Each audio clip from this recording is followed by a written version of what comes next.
Just stop and think about that for a second. Seriously.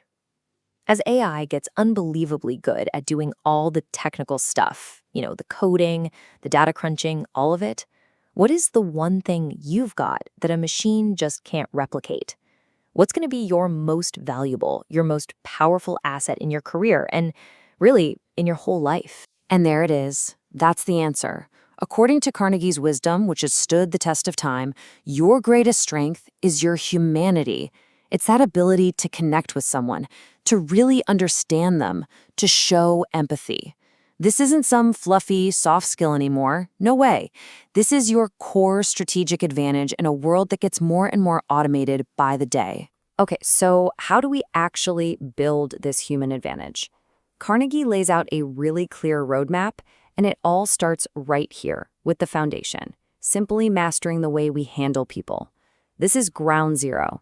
Get this right, and everything else falls into place. Carnegie's whole foundation rests on 3 pillars. First, and this is a big one, just stop criticizing. It's a natural instinct, but it never, ever works. All it does is make people defensive. The real goal is to understand where they're coming from, not to prove them wrong. Second, give honest, sincere appreciation. It costs you absolutely nothing, but it's like gold to the person receiving it. And third, figure out what the other person truly wants. If you can align what you need with what they desire, you're not trying to sell them on something. You're working together. You're on the same team. So, once you've laid that groundwork, the next step is all about building that genuine connection. This section covers the simple, practical, and kind of mind-blowing ways to get people to genuinely like being around you. The first 3 techniques are so simple, it's almost deceptive. It all kicks off with being genuinely interested in other people. I mean, not just faking it while you wait for your turn to talk. Then add a simple smile. It's the universal welcome mat, right? It just opens doors. And finally, and this one is so important, use their name. And that last point, man, it's way deeper than it sounds. There's a reason Carnegie calls a person's name the sweetest and most important sound. When you use someone's name, you're sending a powerful subconscious signal. You're saying, hey, I see you. You're not just some random person, you are an individual who matters. It's an instant and incredibly personal connection. All right, building on that, let's look at the next 3. Be a good listener. And that doesn't just mean being quiet. It means you actively encourage other people to talk about themselves, their passions, their problems, their wins. Then, when you do talk, frame it in terms of their interests, not yours. And finally, find ways to make them feel important. But notice that word in parentheses, sincerely. This has to be real, because people have a built-in detector for fakeness, and they can spot it a mile away. Okay, so you've laid the foundation, and people genuinely like you. Now what?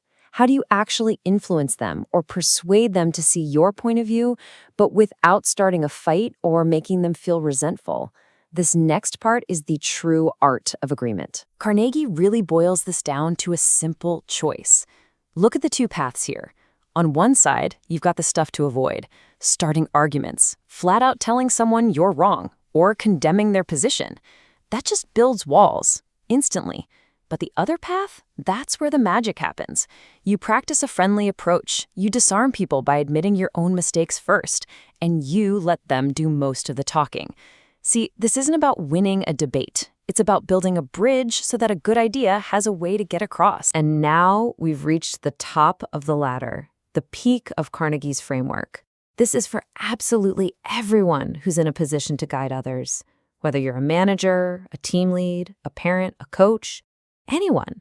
The goal here is to inspire change and lead effectively, but in a way that leaves people feeling empowered, not better. I know there's a lot on this slide, but a few of these are absolute game changers. For instance, instead of barking orders, try asking questions. It makes people feel like they're part of the solution. And before you point out something someone did wrong, talk about a similar mistake you made. That builds trust, not fear. And this one is crucial. Always let the other person save face. Never embarrass them.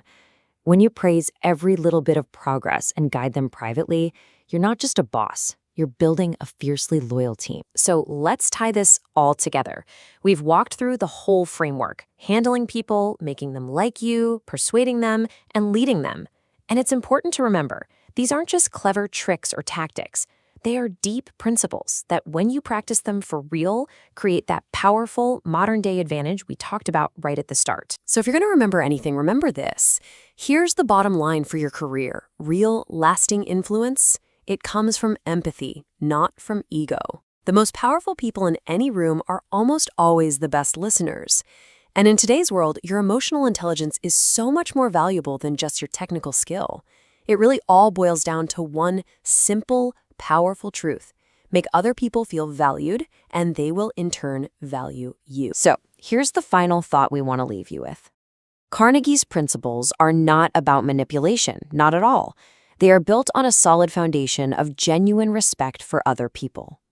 In a world that's sprinting towards the artificial, your greatest strength, your most durable skill, and your truest unfair advantage is your ability to just be more human. Start there.